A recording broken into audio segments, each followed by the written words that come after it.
बीमार या फिर डिजीज्ड। ये हम यहां देख रहे हैं, ये कोई चाइल्ड है, इसकी हालत लग रही है जैसे ही बीमार हो। ये भी हमें बीमार दिखाई दे रही है लड़की। तो ये बीमार होता क्या है? हम बीमार को डिफाइन करते हैं कि हमें अच्छा महसूस नहीं हो रहा, इसका मीन हम बीमार हैं। तो कहेंगे फीलिंग ऑफ अनवेल, हम अच्छा महसूस नहीं कर रहे। It means we are diseased और वी आर इल और सिक। या एक और डेफिनेशन है, there is other definition, suffering from disease, suffering from disease और इलनेस, कि हम बीमारी से ग्रसित हैं। तो ये तो है बीमार की डेफिनेशन। अब आगे बढ़ते हैं हम। हमने अभी देखा सिक की डेफिनेशन, सिक या इल या बीमार। अभी हम बीमारी देख रहे हैं, ये बीमारी है। डिजीज का मीन बीमारी। तो ये बीमारी क्या होती है? ए डिसऑर्डर, डिसऑर्डर मीन्स गड़बड़ी। ए डिसऑर्डर ऑफ स्ट्रक्चर और function of a tissue or organ in an organism। किसी भी ऑर्गेनिज्म के टिश्यू में कुछ फंक्शन में गड़बड़ हो जाए या फिर स्ट्रक्चर में गड़बड़ हो जाए, इसी को हम बीमारी कहते हैं, इसी को हम डिजीज कहते हैं। Generally associated with certain science and symptoms. कोई भी डिजीज हमें डिजीज दिखाई नहीं देती, बल्कि डिजीज के साइन या सिम्टम दिखाई देते हैं। साइन और सिम्टम का मीन होता है लक्षण। आखिर ये साइन और सिम्टम्स होते क्या हैं? तो साइन और सिम्टम देखते हैं जरा। सिम्टम का मीन होता है सब्जेक्टिव एविडेंस ऑफ डिजीज, जबकि साइन का मीन होता है ऑब्जेक्टिव एविडेंस ऑफ डिजीज। आखिर क्या मीन हुआ ये सब्जेक्टिव वर्ड का, और दूसरा जो वर्ड है ऑब्जेक्टिव, इसका मीन क्या हुआ? क्या मतलब है इन दोनों वर्ड का? सब्जेक्टिव का मीन है कि ये तो पता चल जाए कि बीमारी हुई है, लेकिन ये ना पता चले कौन सी बीमारी हुई है। यहां भी लिखा है इंडिकेशन ऑफ डिजीज, जबकि यहां ये पता चल जाता है कि बीमारी कौन सी हुई है, indication of a particular disease. तो हम सब्जेक्टिव एविडेंस का मतलब है कि ये तो अंदाजा लगेगा कि बीमारी हुई है, लेकिन ये पता नहीं लगेगा कौन सी बीमारी है। अगर ये पता चल जाए कौन सी बीमारी है तो समझ लो कि वो साइन है उस बीमारी का। जैसे हम इस एग्जाम्पल से समझते हैं, ये कुछ टाइफॉइड के साइन और सिम्टम में, साइन और सिम्टम दोनों ही कहेंगे, और मलेरिया के भी ये साइन और सिम्टम हैं। अब देखो यहां कह रहे हैं हाई फीवर। अब हाई फीवर टाइफॉइड में है। अब देखो फीवर तो यहां भी है भाई, मलेरिया में भी। तो फिर फीवर का होना ये पता नहीं चलाता कि कौन सी बीमारी हुई है, लेकिन ये तो पता चलाता है कि बीमारी हुई है। ऐसे ही हम देख रहे हैं हेडेक, यहां भी सिर में दर्द हो रहा है टाइफॉइड में, और मलेरिया में भी सिर में दर्द हो रहा है। हेडेक का मीन्स सिर में दर्द। अब अगर सिर में दर्द होगा तो पता नहीं कितनी बीमारी हो सकती है, ये पता नहीं चलेगा कौन सी बीमारी है। तो हेडेक भी क्या है? एक सिम्टम है, साइन तो नहीं हुआ ना। हेडेक क्या है? सिम्टम। ऐसे ही हम देख रहे हैं वीकनेस। वीकनेस का मतलब थकान। फैटिक का मतलब भी थकान ही होता है, फैटिक या वीकनेस। अब किसी को वीकनेस होगी तो उससे भी पता नहीं चलेगा कि वो कौन सी बीमारी है। हाँ, ये जरूर पता चलेगा कि बीमारी है। ऐसे ही हम देख रहे हैं ड्राई कफ, तो ड्राई कफ यहां भी है और ड्राई कफ यहां भी है। तो ये भी क्या हो गया, एक सिम्टम हुआ, साइन तो नहीं हुआ ना, साइन नहीं हुआ। लेकिन हम यहां देख रहे हैं रैसेस ऑन स्किन, स्किन पर चकत्ते पड़ जाना, रेड कलर के चकत्ते पड़ जाना स्किन के, ये केवल टाइफाइड में हो रहा है, ये इधर नहीं हो रहा। ठंडी लगना, चिल्स, ठंडी लगना, ये इधर नहीं हो रहा, केवल यहां हो रहा है। तो ठंडी के साथ बुखार आना, फीवर विद चिल, ये साइन हो गया, साइन। और यहां स्टमक पेन, कॉन्स्टिपेशन और रैसेस, ये इसके साइन हो गए। जबकि ये chill, fever with chill is the sign of malaria, and also it repeats after interval of 3 or 4 days. Means malaria में फीवर, ठंडी के साथ जो फीवर आता है वो 3 या 4 दिन में रिपीट भी करता है, तो ये साइन हो गया मलेरिया का। जबकि ये पूरा जो सेट है ये साइन हो गया टाइफाइड का। तो साइन और सिम्टम में अंतर समझ आ गया होगा, ऐसा मुझे लगता है। अब आखिर हम ये जानने की कोशिश करते हैं कि किसी भी डिजीज का कारण क्या है, कोई डिजीज होती क्यों है किसी को। तो उसके कई कारण हैं, जैसे एक है genetic reason, means mother father से डीएनए कुछ ऐसा आ गया जिसकी वजह से बीमारी हो गई, या फिर ऐसा भी संभव है कि इन्वायरमेंटल अफेक्ट की वजह से ड्यूरिंग द डेवलपमेंट, यहां है ड्यूरिंग डेवलपमेंट, मींस जब मदर की बॉडी के अंदर डेवलप हो रहे होते हैं उस समय इन्वायरमेंट के किसी चेंज की वजह से भी हमारी बॉडी के किसी टिश्यू में या फंक्शन में कुछ गड़बड़ हो सकती है, डिसऑर्डर हो सकता है। तो ये भी कारण है, या कोई इन्फेक्शन हो सकता है, कैंसर हो सकता है, किसी न्यूट्रिएंट्स की डेफिशिएंसी हो सकती है, किसी की एलर्जी हो सकती है, कोई डिजेनरेट। लेकिन अभी तो मैंने ये जल्दी जल्दी सब बताया है, आगे हम इसके बारे में डिटेल में स्टडी करने वाले हैं। अब यहां अभी हमने डिजीज के कॉज देखे थे, आखिर डिजीज होती क्यों है, तो यही डिटेल में जानते हैं। लेकिन इससे पहले हमने किया है डिजीज के टाइप देख लेते हैं। तो डिजीज के यहाँ 2 टाइप दिखाई दे रहे हैं हमें, एक है कॉग्नाइटल डिजीज और दूसरा है एक्वायर्ड डिजीज, और दोनों का मीन लिखा हुआ है। कॉग्नाइटल डिजीज वो होती है जन्मजात कह सकते हैं, जो जन्म से ही हमारे पास हो उसे बोलेंगे कॉग्नाइटल डिजीज। जबकि एक्वायर्ड डिजीज वो होती है जो जब जन्म हुआ तब डिजीज नहीं थी, उसके बाद डिजीज आई, उसे बोलेंगे एक्वायर्ड डिजीज। तो यहां हमने लिखा भी है डिजीज अपीयर एट और बिफोर बर्थ, मींस बीमारी या तो बर्थ पर ही अपीयर हो गई या उससे भी पहले अपीयर हो गई, तो इसको हम बोलते हैं कॉग्नाइटल डिजीज। जबकि disease appear after birth, birth के बाद डिजीज अपीयर होती है, तो उसे बोलते हैं एक्वायर्ड डिजीज। अब एक्वायर्ड डिजीज को 2 पार्ट में डिवाइड किया है, एक तो इन्फेक्शियस डिजीज और एक नॉन इन्फेक्शियस डिजीज। और फिर नॉन इन्फेक्शियस डिजीज को भी हमें नॉन इन्फेक्शियस डिजीज के भी कई टाइप देखने को मिल रहे हैं।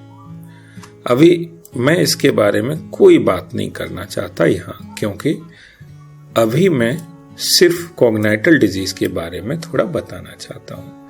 एक्वायर्ड डिजीज पहले कॉग्नाइटल समझते हैं अच्छे से, उसके बाद हम एक्वायर्ड समझेंगे।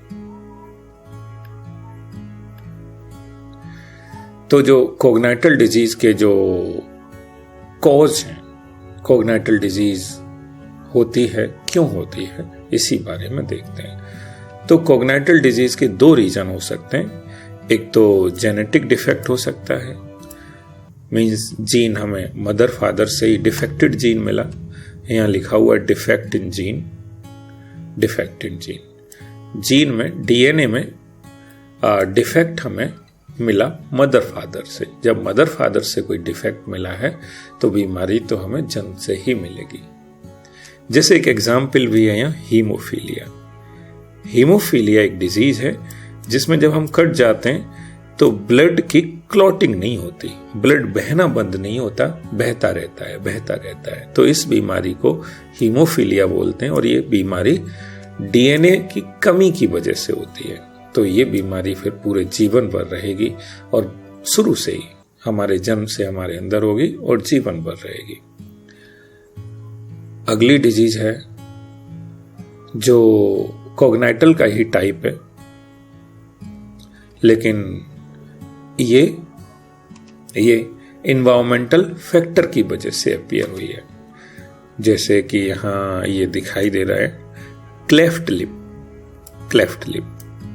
ये हमने पढ़ा था कि disorder in structure and function, कोई या तो स्ट्रक्चर में गड़बड़ी हो या फंक्शन में गड़बड़ी हो। यहां हमें स्ट्रक्चर में गड़बड़ी दिखाई दे रही है। तो लिखा है it is result of exposure to viruses or chemicals while the fetus is developing in the womb। जब मदर की बॉडी के अंदर फीटस मीन्स चाइल्ड डेवलप हो रहा होता है तो या तो कोई वायरस आ जाता है डेवलपमेंट के दौरान या कोई ऐसा केमिकल जो कि हार्मफुल होता है। इसकी वजह से वहां डेवलपमेंट पूरा नहीं हो पाता और ये एक दरार रह जाती है, क्लेफ्ट रह जाती है, लिप में क्लेफ्ट रह जाती है, तो इसे लिप क्लेफ्ट कहते हैं। अब ये जन्म से होता है, इसलिए इस बीमारी को किस कैटेगरी में रखा है? कॉग्नाइटल डिजीज में। कॉग्नाइटल डिजीज मीन जन्मजात डिजीज।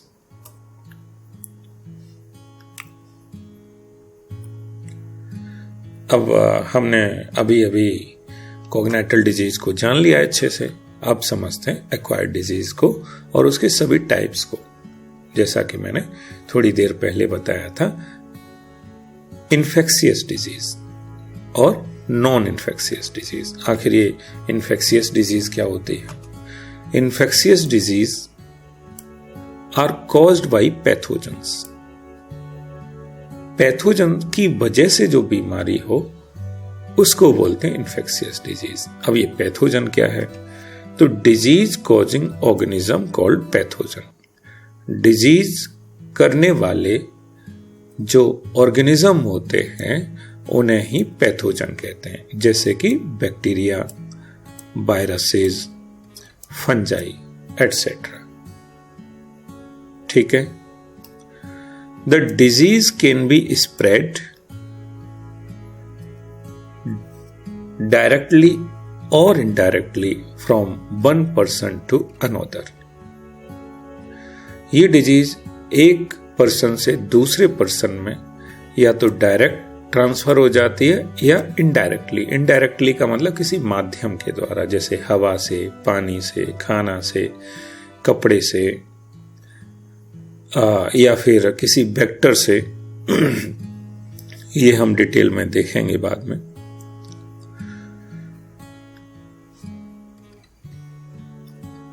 यहाँ कुछ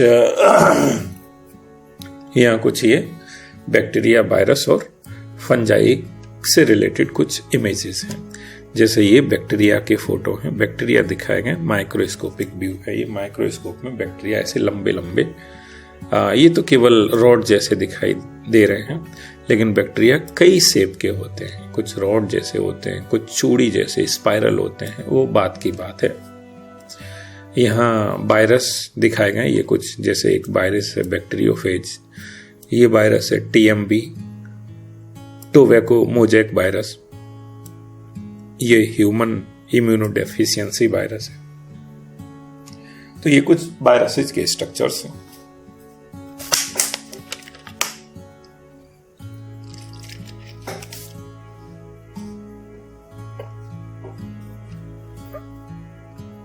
ये फंजाई की वजह से डिजीज हुई है, उसके बारे में है। अभी नॉन इन्फेक्शियस डिजीज क्या होती है? तो non infectious disease not able to be spread from one person to another. जो डिजीज एक पर्सन से दूसरे में नहीं जा सकती उसी को क्या बोलते हैं? Non infectious disease.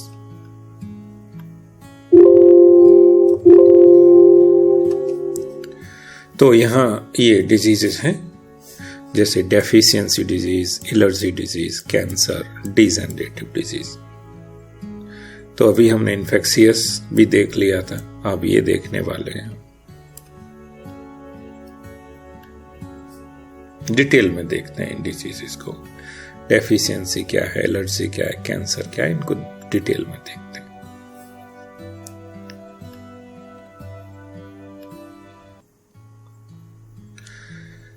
तो डेफिशिएंसी डिजीज सबसे पहले।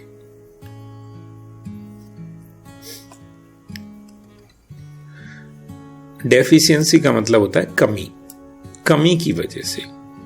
Deficiency diseases are diseases that are caused by the lack of certain essential nutrients.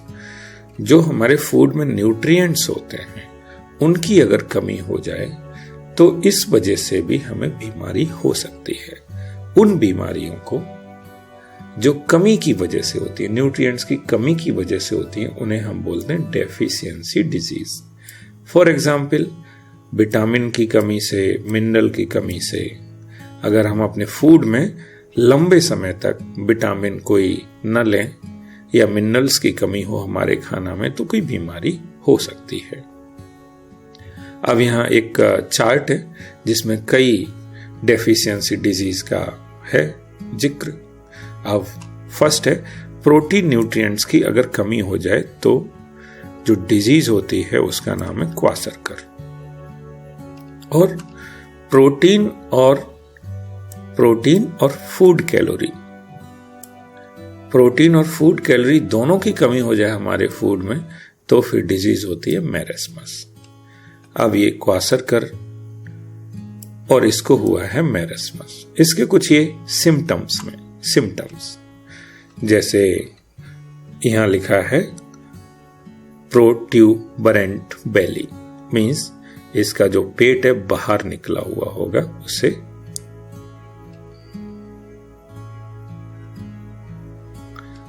और पुअर वुंड हीलिंग।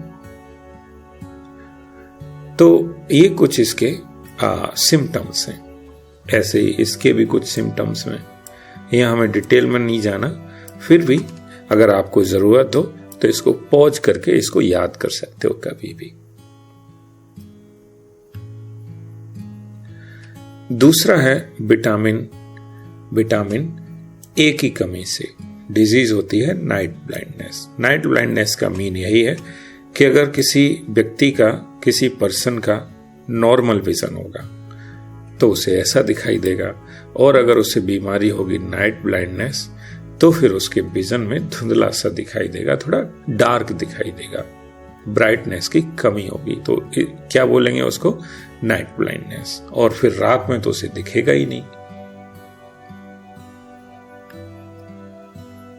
अभी विटामिन B1 की कमी से, तो विटामिन B1 की कमी से बीमारी होती है बेरी। अब बेरी डिजीज होती है, उसके ये कई सारे सिम्टम्स यहाँ लिख रखे हैं। ये काफी खतरनाक डिजीज है। जब ये डिजीज होती है तो देखो, difficulty in speaking, mental confusion, vomiting, movement, eye movement involuntary में कमी, पैरालिसिस, तो ये सब होता है बेरी में। तो ये काफी डिजीज खतरनाक वाली डिजीज है। यहाँ तो बस केवल इसका 1-2 ही सिम्टम दिखाया गया, इसके कई सिम्टम होते हैं जो लिखे हुए दिखाई तो नहीं है यहाँ पर। अब स्कर्वी, अगली डिजीज विटामिन C की कमी से होती है। विटामिन C की कमी से जो बीमारी होती है उसे बोलते हैं स्कर्वी। यहाँ कह सकते हो जो सिम्टम है वो एक तो लॉस ऑफ टीथ, कुछ टीथ ही गायब हो जाते हैं, उखड़ जाते हैं, स्किन में पीलापन और आंखें गड्ढे में घुस जाना, संकिन आइज, है ना। तो कोई भी चीज जो लिखनी हो नोटबुक में तो पॉज करें वीडियो को और फिर उसे लिखें आराम से। अगली है विटामिन डी की कमी से रिकेट्स डिजीज होती है, और ये बच्चों में ही होती है, बड़ों में नहीं होती। तो रिकेट्स डिजीज होती है विटामिन डी। तो जिस बच्चे में विटामिन डी की कमी हो जाएगी उसमें हड्डियां ऐसी वजन के मारे टेढ़ी हो जाती हैं, क्योंकि उसमें थोड़ी जो बोन्स होती हैं वो सॉफ्ट हो जाती हैं और वो ऐसी टेढ़ी हो जाती हैं। तो उस पर्सन के पैर कुछ ऐसे हो जाते हैं, जबकि नॉर्मल व्यक्ति होगा तो बोन्स ऐसी सीधी सीधी होती हैं, लेकिन बीमार रिकेट से बीमार व्यक्ति है तो उसकी बोन्स ऐसी बाव शेप्ड हो जाती है। विटामिन के की कमी हो, अगर विटामिन के की कमी, तो व्यक्ति को होती है ब्लीडिंग डिजीज। अभी हमने एक पढ़ा था पीछे हीमोफीलिया, वो भी एक डिजीज थी, ब्लीडिंग डिजीज। ये भी एक ब्लीडिंग डिजीज है, लेकिन वो हुई थी डीएनए की वजह से। वो डीएनए में कुछ कमी आ गई थी, इस वजह से हुई थी। लेकिन यहां हो रही है वही बीमारी या वैसी ही बीमारी जो विटामिन के की कमी से हो रही है। व्यक्ति ने खाने में विटामिन के कम खाया तो उसे ब्लीडिंग डिजीज हो गई। ठीक है, अब ब्लड कटेगा तो बहता रहेगा, उसका ब्लड जम नहीं पाएगा, क्लॉटिंग नहीं हो पाएगी। अगला है आयरन की कमी से। तो आयरन की कमी से जो डिजीज होती है, नाम है उसका माइक्रोसाइटिक एनीमिया। माइक्रोसाइटिक एनीमिया, कोई भी एनीमिया हो, कई तरह का एनीमिया होता है। जैसे एक हो गया microcytic anaemia, sickle cell anaemia होता है, और भी कई एनीमिया। सभी एनीमिया में या तो आरबीसी के नंबर में कमी हो जाती है या फिर आरबीसी के स्ट्रक्चर में कमी आ जाती है। तो नॉर्मल जो पर्सन होगा उसमें आरबीसी ज्यादा है नंबर में, लेकिन जो एनीमिक पर्सन होगा जिसमें एनीमिया होगा उसमें ये आरबीसी का नंबर कम है। आरबीसी मतलब रेड ब्लड सेल आरबीसी। तो डेफिशिएंसी को हम देख चुके हैं, अच्छे से समझ चुके हैं डेफिशिएंसी डिजीज को। अब नंबर है हमारा किसका? एलर्जी का नंबर है। एलर्जी देखते हैं। कभी कभी कुछ लोगों को देखा होगा कि वो धूल में जाते ही ये हालत हो जाती है कि वो छींकते छींकते परेशान हो जाते हैं। या कुछ लोगों को कभी किसी खास एनवायरनमेंट में, कहीं धूल की वजह से या कोई और वजह हो सकती है, बॉडी पर रेसेस पड़ने लगते हैं, तो ये एलर्जी है। तो ये एलर्जी है क्या, देखते हैं जरा। The exaggerated response of our immune system to certain antigens present in environment is called allergy. Asthma एक एलर्जी ही है, जैसे कि अस्थमा। तो एक्साग्रेटेड का मीन्स ज्यादा, बहुत ज्यादा। तो बहुत ज्यादा रेस्पॉन्स, जब हमारा इम्यून सिस्टम किसी एंटीजन, कहते हैं कोई बाहरी, एंटीजन का मतलब होता है कोई बाहर का कोई ऑर्गेनिज्म हो, बाहर का कोई पार्टिकल हो, उन सभी को एंटीजन बोलते हैं। तो कोई एंटीजन हमारी बॉडी में आया, लेकिन हमारी बॉडी ने उस एंटीजन के खिलाफ कुछ बढ़ चढ़ के बहुत ज्यादा रेस्पॉन्स दिया। ये ज्यादा रेस्पॉन्स ही एलर्जी है। तो exaggerated response against antigen is called allergy. Asthma जो सुना होगा, अस्थमा एक एलर्जी ही है, कुछ और नहीं। हमने डेफिशिएंसी समझ लिया, एलर्जी समझ लिया। अब बारी है कैंसर की। कैंसर को समझते हैं। लिखा है uncontrolled growth of cells in body called cancer. Uncontrolled growth of cells. हमारी बॉडी में हर जगह सेल कंट्रोल वे में ग्रो करती है। लेकिन कभी कभार किसी वजह से, वो वजह कई सारी होती हैं, डीएनए में कमी हो सकती है, किसी ग्रोथ फैक्टर में कमी हो सकती है, कई वजहों से सेल में ग्रोथ होने लगती है बिना कंट्रोल के। 1 से 2 बनी सेल, 2 से 4 बनी, 4 से 8 बनी, 8 से 16 बनी, ऐसे बढ़ते जाता है, सेल का नंबर बढ़ता जाता है। और वो सेल के नंबर बढ़ने से इस तरह का ट्यूमर बन जाता है। ट्यूमर का मतलब गांठ, इस तरह का ट्यूमर बन जाता है। और क्योंकि वहाँ सेल का नंबर ज़्यादा हो जाएगा तो आसपास के टिश्यू को खाना की कमी हो जाएगी, क्योंकि इनको भी खाना चाहिए बहुत ज़्यादा, क्योंकि यहाँ सेल्स नंबर में बढ़ गई हैं। तो यहाँ आसपास की सेल खाना की कमी से मरने लगेंगी। तो कई तरह के डेंजर अपीयर होने लगते हैं कैंसर होने के बाद। तो कैंसर का मतलब यही है, uncontrolled growth of cells in body is called cancer. तो हमने ये 3 डिजीज देख लिए, non communicable, non infectious disease के टाइप। अब चौथी देखते हैं, degenerative disease. Degenerative disease arises due to deterioration in tissue organ over time। तो बॉडी के किसी टिश्यू में या ऑर्गन में धीरे धीरे उसके टिश्यूज कम होते रहे। डिटीरियोरेशन का मतलब होता है कम होना, घट जाना, है ना, कमजोर हो जाना। तो डिटीरियोरेशन हो जाए ऑर्गन में, टिश्यू में, ये लंबे समय में होता है। और जब एक्सरसाइज और योगा नहीं करते तब तो बड़ी तेजी से होता है। अगर हम योगा एक्सरसाइज रेगुलरली करते हैं तो फिर डिटीरियोरेशन टिश्यूज में नहीं होता। जैसे कि बैक पेन, जो हमने सुना होगा कई बार, बैक पेन जो होता है वो एक डीजेनरेटिव डिजीज ही है। तो डीजेनरेटिव डिजीज में जैसे ये रीढ़ की हड्डी है, बैकबोन है, ये इसको हम बोलते हैं वर्टिब्रल कॉलम। तो वर्टिब्रल कॉलम बना है छोटी छोटी बोन से, जिन्हें हम वर्टिब्री कहते हैं। जैसे ये वर्टिब्रीज हैं, वर्टिब्रीज के बीच में एक कार्टिलेज क्या होता है, हम टिश्यू में जाना है, कार्टिलेज का बना एक डिस्क होता है छोटा सा।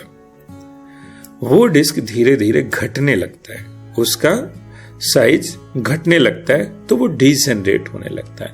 अच्छा, वहीं से नर्व्स निकलते हैं। अब जब ये डिस्क छोटा हो गया तो ये बोन थोड़ा नीचे आ गई खिसक के, और नीचे आ गई तो जो नर्व है, नर्व पर ये वजन पड़ने लगा, और नर्व पर वजन पड़ेगा तो ये पेन दिमाग में पहुंचाएगा।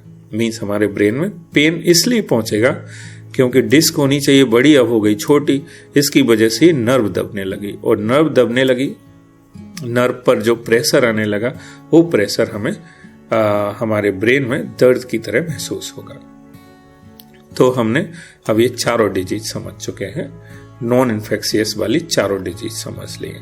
अब हम इन्फेक्शियस डिजीज के बारे में डिटेल में जानते हैं। इन्फेक्शियस डिजीज, अच्छा, इन्फेक्शियस डिजीज को कम्युनिकेबल डिजीज भी बोलते हैं। इन्फेक्शियस इसलिए क्योंकि ये किसी इन्फेक्शन से होती है, किसी इन्फेक्शियस पैथोजन से होती है। और कम्युनिकेबल इसलिए बोलते हैं क्योंकि ये एक पर्सन से दूसरे पर्सन में ट्रांसफर हो सकती है ना। It can transfer from one person to another person. तो अब हम, क्योंकि इन्फेक्शियस डिजीज पैथोजन से ही होती है, तो हम ये देख लेते हैं पैथोजन कौन कौन से हैं। तो यहाँ पैथोजन्स हैं, एक वायरस है, बैक्टीरिया है, फंजाई है, प्रोटोजोआ और वॉर्म। तो बहुत सारी डिजीज हैं जो वायरस से होती हैं। बैक्टीरिया से होने वाली डिजीज, यहाँ इनका निमोनिक्स दे रखा है। तो सबसे पहले हम वायरस से होने वाली ये कुछ डिजीजेज हैं, हम इनको पढ़ने वाले हैं बाद में। और वायरस क्या होता है ये भी हम देखेंगे बाद में। जैसे वायरस से होने वाली है कुछ डिजीजेज हैं, जैसे स्मॉल पॉक्स डिजीज इस वायरस से हो रही है, एवियन फ्लू डिजीज का वायरस ये है, HIV डिजीज का वायरस ये है ना, स्वाइन फ्लू का वायरस ये है। तो अब वायरस क्या होता है ये हम अगले चैप्टर में पढ़ेंगे, वहां डिटेल में वायरस, बैक्टीरिया, फंजाई सबके बारे में पढ़ना है। ये कुछ बैक्टीरियल डिजीज हैं, अभी तो बैक्टीरिया का ऐसा ही इमेज देख पा रहे हैं हम। ये फंजाई से होने वाली कुछ डिजीज हैं, जैसे रिंगवॉर्म और एथलीट्स फुट। तो ये याद करने का है बेसिकली। ये हमने लिखा है ABCDIPMS। तो A फॉर एड्स और B for hepatitis B, C dash लगाए तो C को हमने दो बीमारी दिखाई है, C और डैश के लिए भी। तो C की दो बीमारियां, एक है कॉमन कोल्ड और एक है चिकन पॉक्स। I का है इन्फ्लुएंजा, DV अभी तो, D का है डेंगू फीवर और I का है इन्फ्लुएंजा, P का है पोलियोमाइलाइटिस बोलते हैं उसको। M की दो डिजीज हैं, मम्स और मीजल्स, और S की दो डिजीज हैं, एक है सार्स और दूसरी है स्वाइन फ्लू। ऐसे ही यहाँ बैक्टीरिया की कोई डिजीज है, फैक्ट डीपी। तो F for food poisoning, A for anthrax, C for cholera, T for tetanus. अब T की 3 डिजीज हैं, तो टिटनस, ट्यूबरक्लोसिस, टाइफाइड। D को 2 डिजीज, डिप्थीरिया, डिसेंट्री। P की 2 डिजीज, प्लेग और निमोनिया। तो इनको याद करना, ये डिजीज आती हैं कि बताओ निमोनिया किससे होती है, वायरस से, बैक्टीरिया से, फंजाई से, तो हम तुरंत बता देंगे ये तो बैक्टीरिया की डिजीज है। फैक्ट फॉर्मूला याद रखो, फैक्ट। ऐसे ही ये फंजाई की तो दोनों डिजीज याद कर सकते हो। ऐसे ही ये प्रोटोजोन्स की डिजीज आ गई। अब mask, M for malaria, A for amoebic dysentery, S for sleeping sickness, K for कालाजार।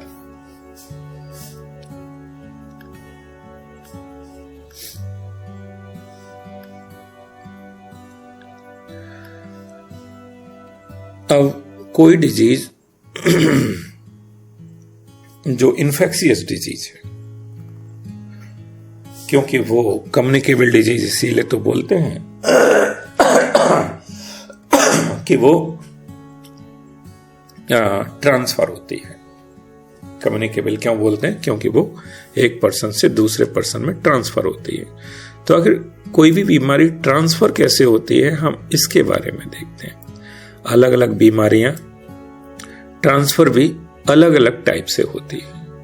जैसे कुछ बीमारियां होती हैं फोमाइट वॉर्न डिजीजेस, जैसे कि एग्जाम्पल दे रखा है स्मॉल पॉक्स, चिकन पॉक्स और रिंगवॉर्म। ये फोमाइट का मीन क्या होता है? तो फोमाइट का मीन यहां लिखा है, any object that can facilitate pathogen transmission. कोई भी ऑब्जेक्ट हो, कोई भी वस्तु हो, वो वस्तु किसी पैथोजन के एक जगह से दूसरी जगह जाने में मदद करे। जैसे कि कंप्यूटर हो गया, किसी एक ने यूज किया, उस बीमार व्यक्ति से वहां बीमारी आ गई, वो ऐसे ट्रांसफर हो गई। फोन हो गया, है ना, कंप्यूटर, फोन, कॉपी, किताब, पेन, ऐसी चीजें हैं जिनसे बीमारियां ट्रांसफर होती रहती हैं। तो ये फोमाइट वॉर्न डिजीज है। सेक्सुअल कॉन्टैक्ट्स, कुछ डिजीज मेल से फीमेल में ट्रांसफर हो जाती हैं ड्यूरिंग द सेक्सुअल एक्ट। तो इसमें कुछ एग्जाम्पल्स हैं, जैसे एड्स, सिफिलिस और गोनोरिया। ये डिजीज हैं जो ट्रांसफर होती हैं ड्यूरिंग द सेक्सुअल एक्ट। कुछ बीमारी सॉइल में होती हैं, सॉइल में उनके बैक्टीरिया होते हैं, वायरस होते हैं, उसकी अगर सॉइल हमारे किसी घाव में लग जाए तो फिर वो बीमारी हमारी बॉडी के अंदर, जैसे टिटनस एक बीमारी है, टिटनस, तो यहाँ अगर सॉइल में वो बीमारी प्रेजेंट है और हमें कोई घाव हो जाए, जैसे इस नेल में, इस कील में, कील को नेल भी बोलते हैं, इस नेल में मिट्टी लगी हुई है, सॉइल लगी है, तो इसमें अगर वो टिटनस के बैक्टीरिया हो और ये हमें घाव कर दे तो टिटनस के बैक्टीरिया का इन्फेक्शन हमारी बॉडी में होने का खतरा रहता है। इसीलिए हमें टिटनस का जैसे ही डर होता है, कोई कील या कांटा लगता है, तो हम जाके डॉक्टर से टिटनस के खिलाफ एक इंजेक्शन लगवाते हैं। तो कुछ बीमारियां होती हैं एनिमल के काटने से, जैसे कि रेबीज जो डिजीज है वो हमें रेबिड्स एनिमल जैसे बंदर, डॉग, कैट के काटने से हमें वो बीमारी हो जाती है। तो क्या है ये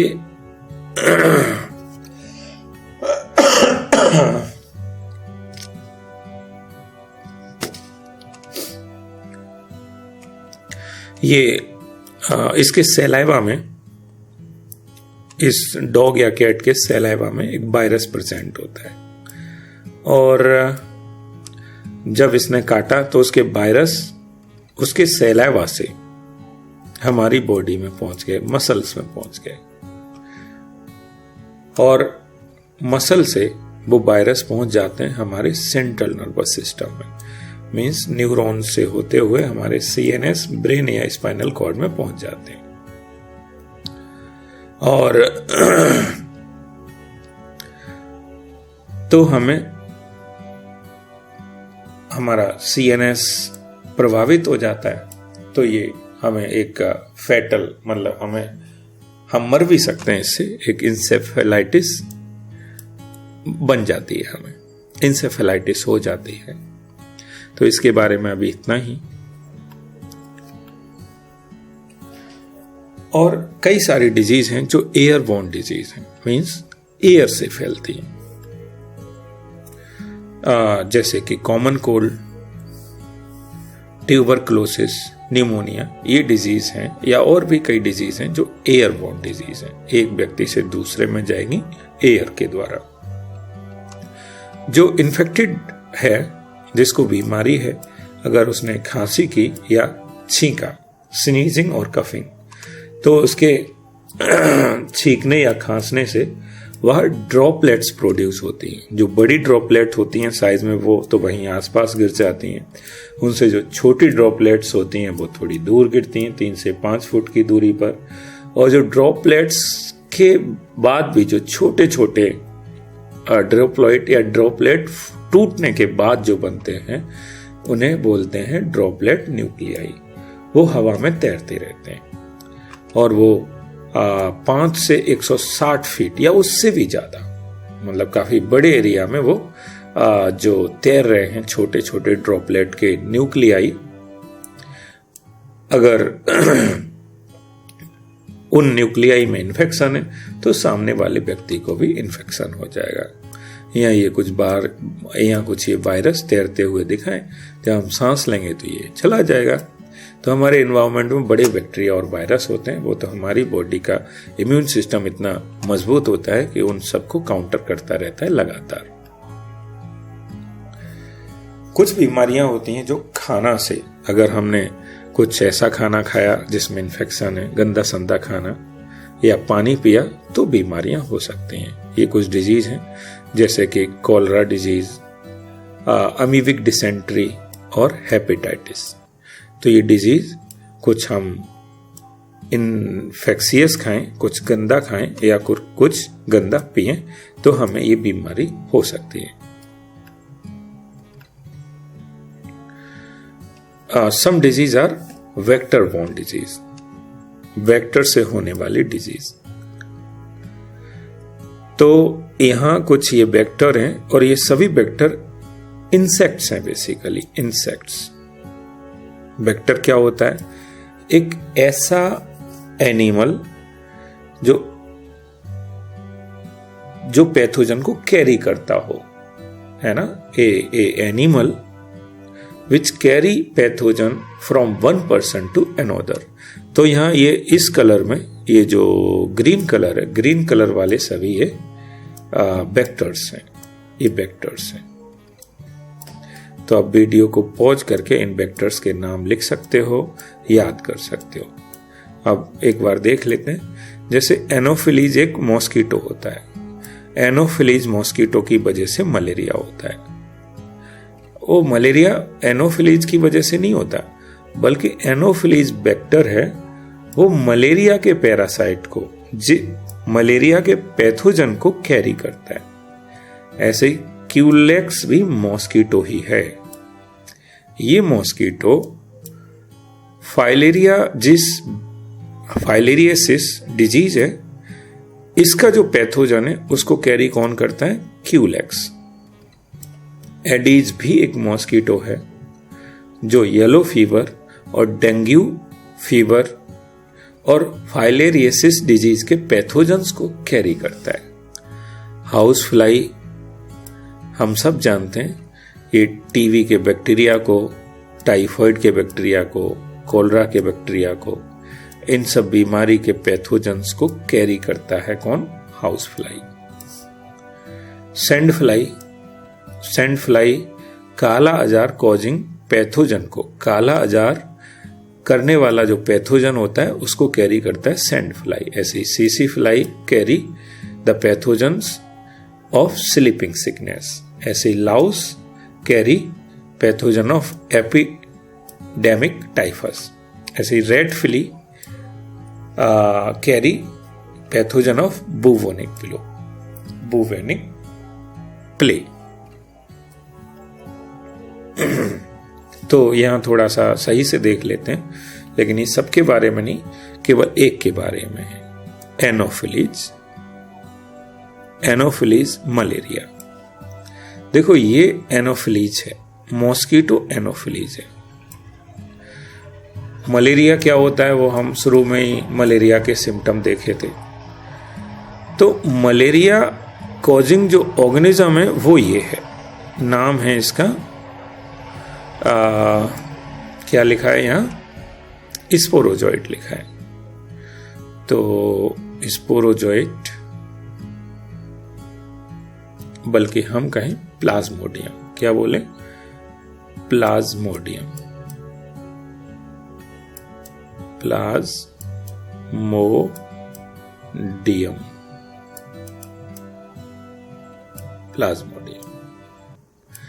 ये प्लाज्मोडियम है बेसिकली। ये क्या है? प्लाज्मोडियम।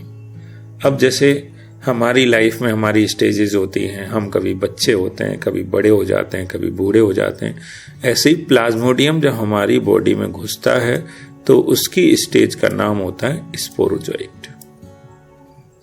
और जब हमारी बॉडी में घुसा, उसने लिवर को इन्फेक्ट किया, फिर आरबीसी को इन्फेक्ट किया, और आरबीसी से जब निकल रहा था वो, तो उसका नाम हो गया गैमीटोसाइट।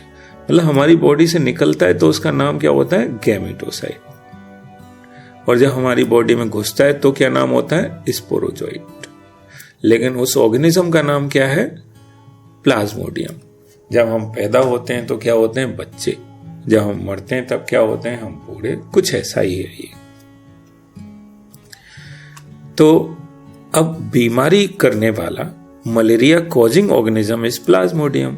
मलेरिया कर कौन रहा है? प्लाज्मोडियम कर रहा है। लेकिन इस प्लाज्मोडियम को हमारे से किसी दूसरे बंदे के अंदर ले जाने वाला कौन है? मॉस्किटो। ये मॉस्किटो है। इसका नाम क्या है? Anopheles mosquito. तो फिर एनोफिलीज मॉस्किटो यहां वेक्टर हुआ। क्या हुआ? वेक्टर। तो जैसे एनोफिलीज के साथ है वैसे यहां सबक्यूलेक्स, एडीज, लाउस, सीसी fly, house fly, sand fly, rat flea सबके साथ है। तो हमें यह समझना चाहिए कि वेक्टर क्या होता है और पैथोजन क्या होता है। तो पैथोजन तो वो होता है जो डिजीज कॉज करने वाला ऑर्गेनिज्म होता है। आगे हम इसी का वीडियो देख रहे हैं, बेसिकली वीडियो वही डिटेल में। अब ये मॉस्किटो आया तो मॉस्किटो ने हमें जब काटा तो ये प्लाज्मोडियम हमारी बॉडी में उसने छोड़ दिया। ये प्लाज्मोडियम ब्लड वेसल्स में, हमारे किसी ब्लड के जो वेन्स होते हैं पतले पतले, उनमें कहीं फ्लो कर रहा है।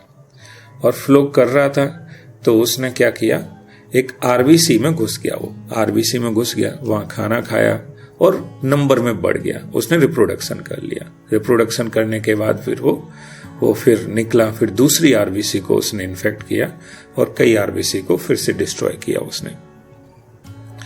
फिर वो आरबीसी को रप्चर करता रहा। अच्छा, जब आरबीसी रप्चर होती हैं बेसिकली ये बहुत ज्यादा, देखो अब इसने बहुत सारी आरबीसी रेड ब्लड सेल्स को इन्फेक्ट कर दिया।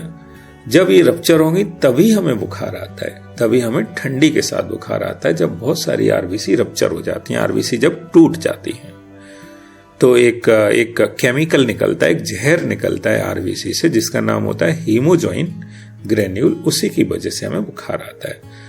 तो आगे बढ़ते हैं हम। ये देखो कितनी आरबीसी का डिस्ट्रक्शन होता है। अब ये बन गया गैमेटोसाइट। गैमेटोसाइट अगर हमें दोबारा किसी मच्छर ने काट लिया तो वो किसके अंदर पहुंच गया, मॉस्किटो के अंदर दोबारा पहुंच गया। अब ये मॉस्किटो जाएगा किसी और व्यक्ति को काटेगा, देखो अब भी लाया, अब इसको काटेगा, अब इसको काटेगा, तो फिर इसको मलेरिया हो जाएगा। इस तरह से ये मॉस्किटो क्या हो गया, मॉस्किटो एक वेक्टर हो गया, जबकि मलेरिया कॉजिंग ऑर्गेनिज्म क्या है, प्लाज्मोडियम है। तो आज के लिए बस यहीं तक। इसके बाद हम आगे किसी दिन इसके आगे हम अगले पार्ट में देखेंगे।